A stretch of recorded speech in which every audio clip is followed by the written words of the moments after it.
Hari Om children. Let us start our class with our Almighty's blessing. I love you. Sit straight. Join your hands. Close your eyes. Breathe in.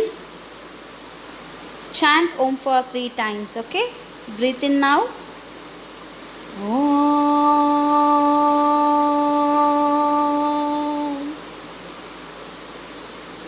Breathe out. Breathe in. Om.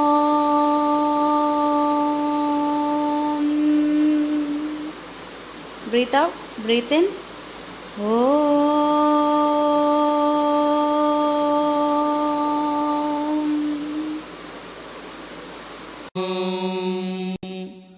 सहना भवतु सहनौ भुनक्तु सह वीर्यङ्करवावहै तेजस्विनावधीतमस्तु मा विद्विषावहै ॐ शान्ति शान्ति शान्तिः People's Revolt.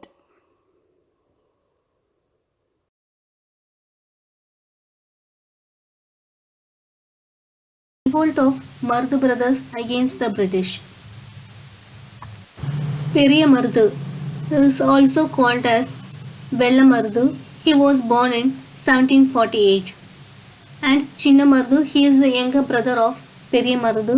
He was born in 1753. Chinna Mardu is also called as Mardu Pandiyar. They were the able generals in the army of Muttuvadagar. So Muttuvadagar is the husband of Velu Nachiyar. After the defeat of Muttuvadagar by the British in Kalayar Koil battle, these Mardu brothers will help Velu Nachiyar to escape from the British. Mardu brothers were the reason of how Velu Nachiyar was able to restore her throne of recapturing Sivagangai. We already know that Veerapandiya Kattabomman was in good relationship with the Mardu brothers. After the death of Veerapandiya Kattabomman, Mardu brothers worked with his brothers, that is the brother of Veerapandiya Kattabomman, Oomathurai and Savataiya. They together destroyed the granaries of the British and caused great damage to them. Even though Kattabomman was hanged out in 1799, again a rebellion broke out in 1800 by the Mardu brothers. According to the British record, it was considered as a second Polygar War. So the first Polygar War was the revolt of Veerapandiya Kattabomman against the British, and the second Polygar War was the revolt of Mardu brothers. We already know that Mardu brothers started the South Indian Confederacy. Now we will see who were the members of that confederacy. They were Mardu Pandiyan of Sivagangai, Gopala Nayak of Tindigal, Kerala Varma of Malabar, Krishnappa Nayak and Doondaji of Mysore. They were the members of that union. The rebellion broke out in 1800 and it was considered as a second Polygar War. And this war was directed by the members of that confederacy. In 1800, the members of the confederacy met at Virupachi and they decided to revolt against the British. The revolt broke out in Coimbatore in June 1800. The British came to know about it and they declared a war on Kannappa Nayak of Mysore, Kerala Varma of Malabar and others.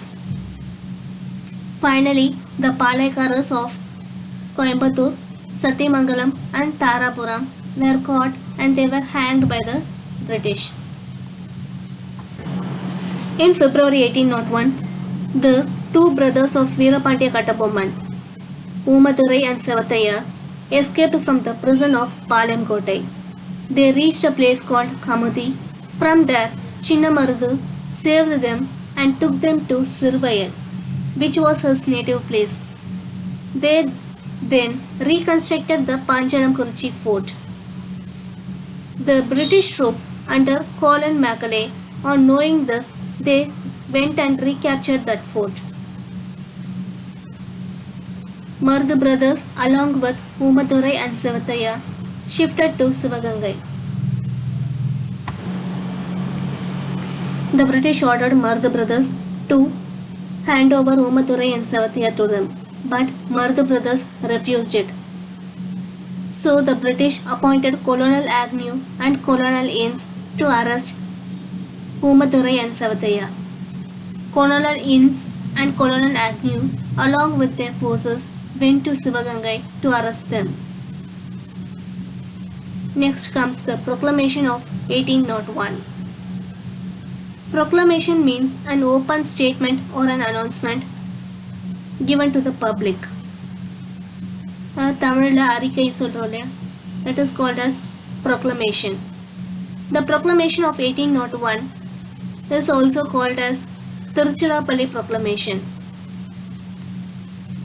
In this Proclamation of 1801, it is stated that the Indians should unite against the British irrespective of caste, creed and religion. So on the Proclamation of 1801 la enna solranga, all Indians, whatever religion or from whatever region and whatever caste they are, they all should unite and they have to fight against the British. Appdin solittu they are giving an open statement to in the public. So this notice was pasted in the walls of Nawab Palace in Tiruchirappalli and on the walls of Srirangam temple. So after this proclamation, the British were very much angry with the Mardu brothers. They wanted to defeat these Mardu brothers. On the other side, many Palayakaras joined Mardu brothers, and Chinna Mardu individually collected 20,000 sepoys to fight against the British. In this side, Colonel Agnew and Colonel Innes were already ready with their forces, and along with them, forces from Bengal, Ceylon and Malaya also joined the British. The Rajas of Pudukkottai, Ettayapuram and Tanjavur also supported British. The British followed divide and rule policy in this battle. Finally, the forces of Palayakaras were split and they were easily defeated by the British. Fall of Sivagangai. The British attacked the rebels of Tanjavur and Tiruchirappalli in May 1801. Here the rebels means the people who took part in the revolt against the British. The rebels escaped to Piranmalai and Kalaya Kovil. The British followed them and defeated them. Thus the rebellion failed and Sivagangai was captured in 1801. Mardu brothers were executed in the fort of Tirupattur near Ramanathapuram on 24th October 1801. Umadurai and Sivathaiya were captured and hanged in Panchalamkurchi on 16th November 1801. 73 rebels were exiled to Penang in Malaya. So here the exiled means they will be taken to other country and they will not be allowed to re-enter their home country. If they try to escape from the exile, they will be put to death. Thus, the rebellion of Mardu brothers is a great landmark event in the history of Tamil Nadu. After the defeat of Pulithevar, Veli Nachiyar, Veerapandiya Kattabomman and Mardu brothers, the total Palayakara system started to suppress. The unity among the local chieftains started to break. A treaty was made in 31st July 1801 called as the Carnatic Treaty 1801. According to this treaty, the British took direct control over Tamilagam. After taking the direct control over Tamilagam, it put to an end to the Palayakara system. all the forts were captured and the army were destroyed. That is, the army of Tamil Nadu were destroyed. Thus the Palaikara system came to an end.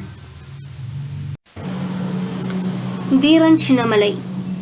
Dhiran Chinnamalai was born in 1756 in the Mandradiyar royal family of Palayamkottai. He was named as Tirthagiri by his parents. Tirthagiri was well trained in Silambu, archery, horse riding and modern warfare. That is, the use of modern weapons during war. He used to solve disputes among the people in Kongu region. He was also talented in resolving family and land disputes in that region. Kongu region was under the control of Mysore Sultan. Tipu's Diwan. Diwan is the finance minister in Tipu's fort. Tipu's Diwan, named Muhammad Ali, used to collect tax from the people of Kongu region. On the way of his return, Tirthagiri took away the money from Diwan. He let the Diwan to go, but he ordered him to tell his king that a man named Chinnamalai, who is in between Sivamalai and Chennimalai, took away the tax money. Thus, Tirthagiri got the name of Dhiran Chinnamalai. Diwan was insulted by Chinnamalai. The offended Diwan sent an army to attack Chinnamalai. Both the forces, that is the force of Diwan and Chinnamalai, fought at a place near Nuyal river. Chinnamalai won the battle. Chinnamalai was trained by French army. He fought against British with Tipu Sultan. After the death of Tipu Sultan, Dhiran built a fort and fought against the British without leaving the place. Hence, the place is called as Odanilai. Chinnamalai also launched guerrilla attack against the enemies. Guerrilla attack means an irregular warfare. Finally, the British captured Dhiran and his brothers and imprisoned them. At last, they were given a chance to accept the rule of British. But Dhiran and his brothers refused to accept their rule. They were hanged at the top of Sangagiri Fort on 31st July 1805.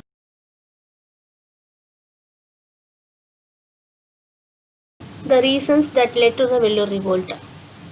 And we should also know about how the major parts of Tamil Nadu went into the hands of British and how the British got the supremacy power of ruling Tamil Nadu.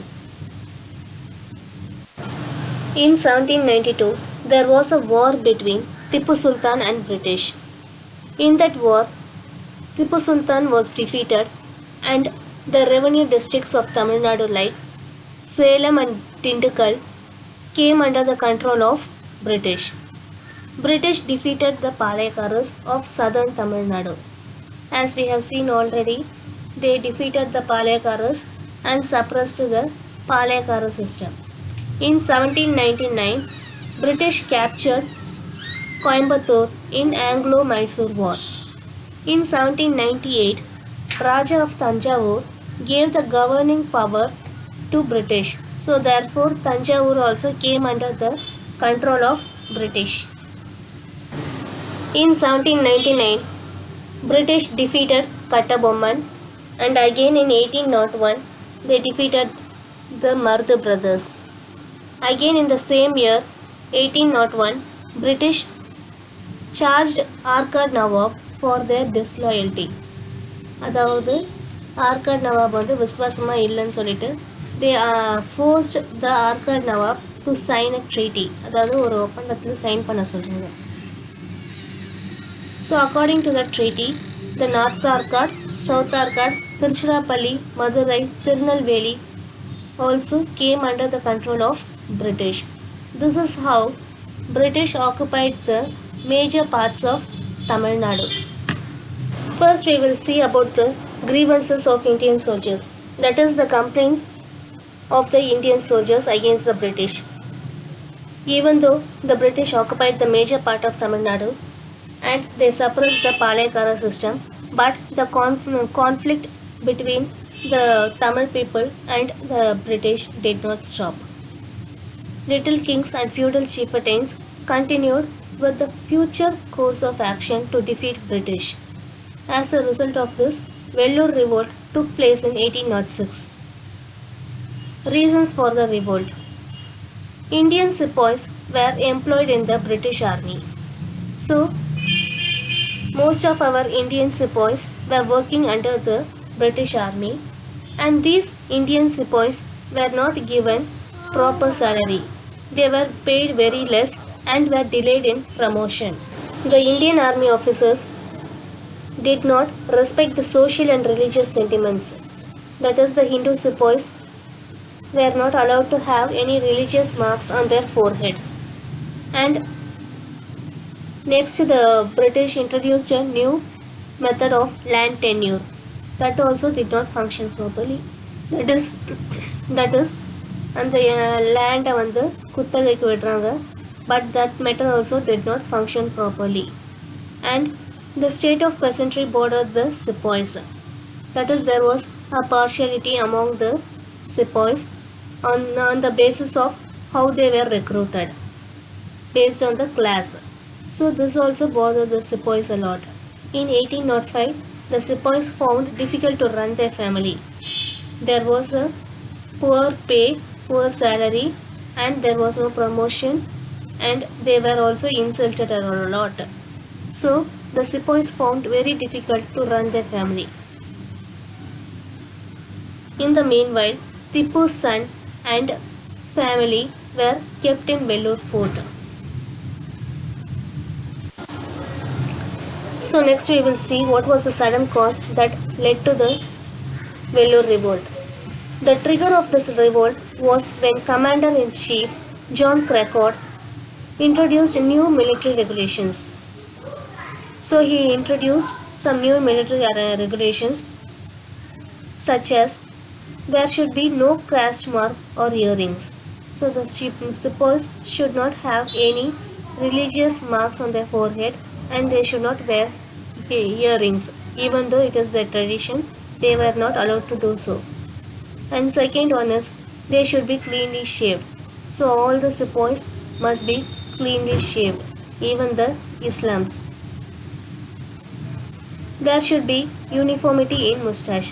So அந்த மீசையை வந்து யூனிஃபார்மாக வச்சிருக்கணும். And next is, he introduced a new turban system with leather cockage.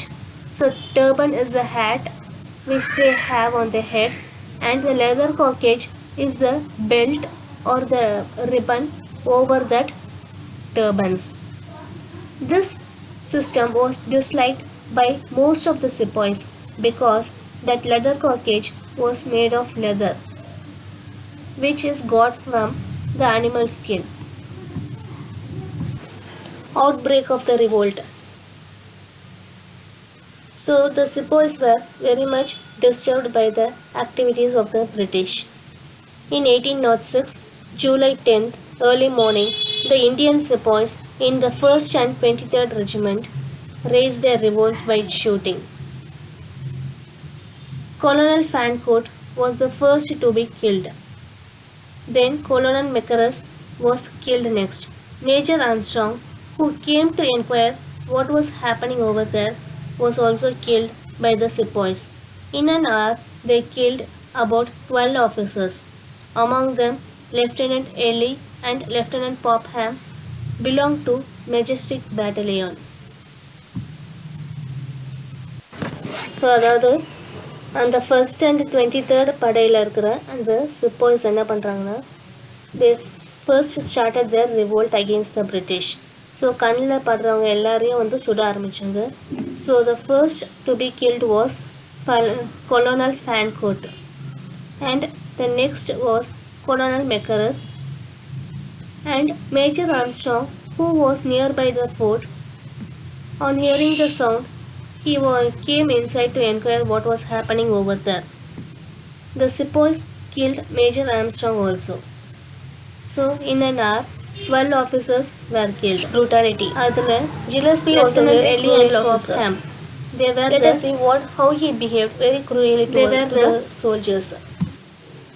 Major Coates, who was outside the fort when the revolt was happening, he immediately informed Gillespie. Gillespie is the cavalry commandant, அதாவது குதிரைப்படையோட தலைவராக இருக்காரு. On hearing this, Gillespie arrived with his army at 9 a.m. அதுக்குள்ள இங்க sepoys என்ன பண்றாங்கன்னா, they will announce Tipu's elder son Patrai Hyder as their new ruler. They will also hoist the flag of Tipu Sultan, that is the tiger flag, in the fort. On seeing this, Gillespie will be very angry with them, with the sepoys. So he will not follow any war ethics and he will shoot all the sepoys. So கண்ணில் படுற எல்லா சிப்பாய்ஸையும் வந்து சுட்டு தள்ளுறாங்க. After the entry of Gillespie, 800 sepoys were killed. 600 sepoys were sent to Tiruchirappalli and Vellore prison for enquiry. After enquiry, 6 sepoys were blown from guns. So they were tied to the cannons and they were blown off. And 5 were shot dead. 5 பேர் சுட்டுறாங்க and 8 were hanged. Consequences of the revolt. Now let us see the effects of the revolt. After the revolt, Tipu's family were shifted to Calcutta and the officers who suppressed and controlled the revolt were rewarded. Especially Colonel Gillespie was rewarded with 7,000 pagodas. That is, pagodas are the coin system that we used in the ancient time. And then Sir John Cradock, General Agnew and Governor William Bentinck were dismissed from their duty and sent to England because British considered that they were responsible for the rise of this revolt. Estimate of the revolt. First we will see what were the causes for the failure of this Vellore revolt. So in the Vellore revolt எதனால ஒரு failure சந்திச்சதுன்னா, there was no immediate help from the outside. So this revolt failed. And the following members were considered to be the organizers of the revolt: Subedar Sheikh Adam, Sheikh Hamid and Jamidar Sheikh Hussain of the 23rd Regiment and Subedars, that is the 2 Subedars, and Jamidar Sheikh Qasim of 1st Regiment were considered to be the organizers of the revolt. This Vellore revolt that took place in 1806 was also a code. அதோட பாதிப்பு வந்து இந்த பிளேசஸ்லயும் தெரிஞ்சது. In places like Bellary, Walajabad, Hyderabad, Bengal.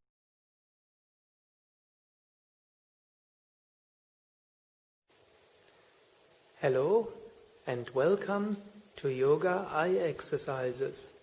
Lisa and Sukadev of Yoga Vidya welcome you for practice for new insights, relaxed eyes and improved eyesight. You can do this exercise standing, sitting on a chair or sitting cross-legged on the floor. Wherever you're sitting, close your eyes and feel your eyes and become aware you want to be grateful to your eyes and you want to do something good for your eyes. Open your eyes, look towards the right and towards the left, towards the right, left, right, left, right, left, right, left. Close your eyes, feel your eyes, and with each exhalation imagine you send relaxing energy, light energy from your abdomen to your eyes or through your eyes. Open your eyes again, Look up, down, up, down, up, down, up, down, up, down. Close your eyes, feel your eyes, and with each exhalation send relaxing energy from your abdomen to your eyes and through your eyes. Open your eyes again. Now look to the upper right, lower left, upper right, lower left, upper right, lower left, upper right, lower left, upper right, lower left, upper right, lower left. Close your eyes. Send relaxing energy to your eyes. Open your eyes again. Look towards the upper left, lower right, upper left, lower right, upper left, lower right, upper left, lower right, upper left, lower right. Close your eyes and send relaxing energy from your abdomen towards your eyes. Open your eyes again and make no circular movement clockwise. Look up and then slowly to the right and to the bottom and to the left and up to the right, down, and continue a few times. Try to make it complete circles and not just squares. This practice also helps to harmonize the two hemispheres of the brain. Now, other direction, counterclockwise. Do slow conscious movement.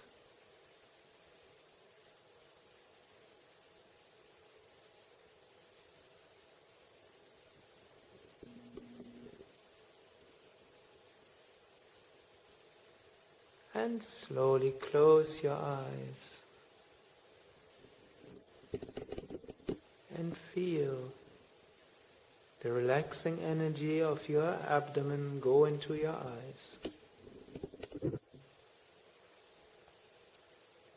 Now open up your eyes again and stretch out your right arm, thumb, the level of your eyes. Look towards your thumb. Look far away. Back to your thumb. Now look towards the tip of your nose, to your thumb, far away, your thumb, tip of your nose, thumb, far away, thumb, tip of your nose, thumb, far away, thumb, tip of your nose, thumb, and far away.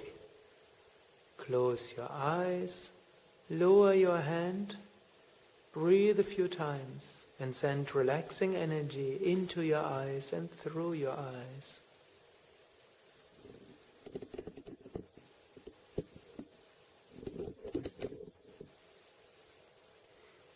Now, lift up your hands a little bit and rub your palms, warming up your palms and increasing the life force, the prana in your hand and your hand chakras. Put your palms over your eyes and feel the energy of your palms radiate into your eyes. Feel that calming, soothing, relaxing energy. Slowly relax your hands, lower your hands. And one more time, rub your palms, developing warmth in your palms, feeling the energy in your palms. And put your palms over your eyes and feel the relaxing energy of your palms radiate into your eyes. Slowly lower your hands. Remain seated for a few moments. Breathe a few times deeply. Feel the relaxation of your eyes, relaxation of your mind. You can do this wonderful breathing exercise every day Your eyesight will improve. Don't need to get headache. And you come to clearer and clearer insights. Lisa and Sukadev wish you a day full of insight.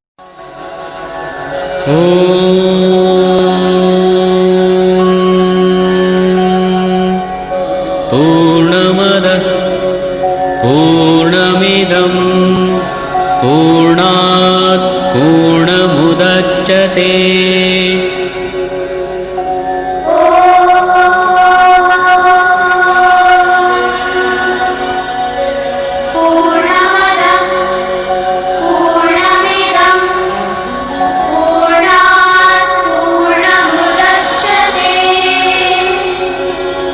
पूर्णस्य पूर्णमादाय पूर्णमेवावशिष्यते ॐ शान्ति शान्ति शान्तिः